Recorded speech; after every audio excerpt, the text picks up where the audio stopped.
Hey, Shaker Road, we're up to Chapter 5 of Miss Daisy is Crazy, the most genius idea.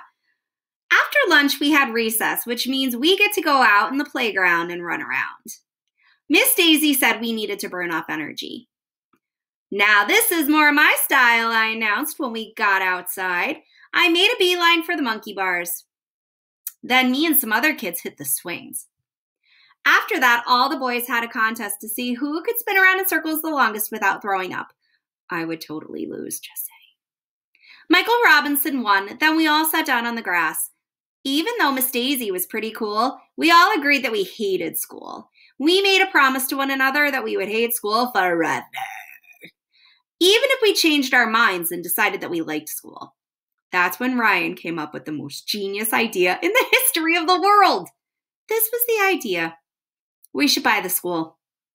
Ryan told us that his father worked for this big company, and that once his father's company bought some other company, just like you would go into a store and buy a candy bar. Ryan said it happens all the time. He said he didn't see any reason why we couldn't just buy the school, just like that. If we bought the school, what would we do with it? Michael Robinson asked. We could do anything we want with it. We'd own it. Could we turn it into a video game arcade, I asked? Sure, why not? Instead of teaching reading and writing and arithmetic, we could teach kids how to play video games. And we could ride skateboards in the hallways? Asked Michael Robinson. Sure we could, Ryan said, if we owned it. I got all excited because if there's one thing that I like to do, almost as much as playing football, it's playing video games. Oh, and riding skateboards. I started emptying out my pockets. I had a nickel, 3 pennies, and a lifesaver. The other boys emptied their pockets too. We separated all the pennies, nickels, and dimes into little piles. Then we added up all the money. We had $1.32. Wow, Michael Robinson said. That's a lot of money. I don't think it's enough to buy a school, said Ryan, who knew a thing or two about financial matters, because his father worked for this big company. Well, how much do you need to buy a school, I asked. Beats me, said Ryan. We'd better ask Miss Daisy. We all rushed inside after recess and asked Miss Daisy how much it would cost to buy the school. Gee, I don't know, said Miss Daisy, who didn't seem to know much of anything. Why do you want to buy the school? I want to turn it into a video game arcade, I told her. What a great idea, she beamed. I love video games. There are so many schools and so few video game arcades. It makes perfect sense to turn some of those schools into video game arcades. I'll arrange a meeting with Mr. Klutz tomorrow so we can ask him if we can buy the school. But right now, we have to go to Mrs. Cooney's office. Mrs. Cooney's office is down the hall from our class. She says she's the school nurse, but personally, I think she's a spy. I'll tell you why. There's this big poster on her wall that says this. I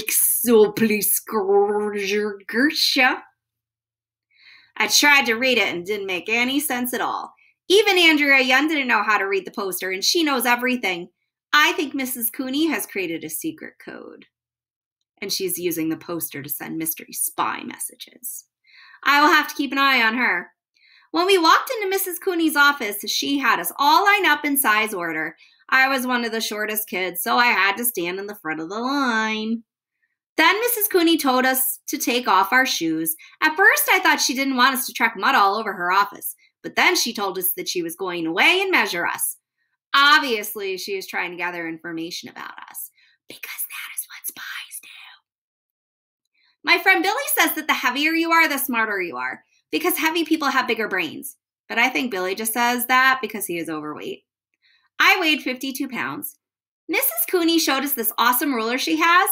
It is made of metal and stretches out 6 feet long. When she presses a button, boop, the whole thing shoots into her hand and disappears like magic.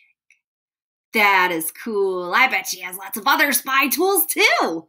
She wouldn't let us play with her magic ruler, but Mrs. Cooney ran around measuring everything. She showed us the bench we were sitting on was 17 inches high. The door to her office was 30 inches across, and her foot was 12 inches long. Hey, my foot is a foot, Mrs. Cooney exclaimed. Aren't all feet feet? I asked. Some feet are less than a foot, and some feet are more than a foot, she replied. But my foot is exactly a foot. I had no idea what she was talking about. Mrs. Cooney wrapped the measuring tape around her forehead and announced, "Look, my head is almost 2 feet in circumference." I knew that circumference was the distance all the way around a circle, and diameter was the distance through the middle of a circle. "What's the diameter of your head, Mrs. Cooney?" I asked. Everybody laughed, even though I didn't say anything funny. "That would be hard to measure, but isn't measuring things fun?" Mrs. Cooney asked. "I wonder how much this scale weighs." Mrs. Cooney started to measure and weigh more things, but Miss Daisy said we had to go back to class. All right, Shaker Road, that's the end of chapter 5. Chapter 6 is coming up tomorrow. And if you see this tonight, and I hope that I see you tomorrow when we're on our caravan, I'm so excited to see all of your smiling faces. I love you. Bye.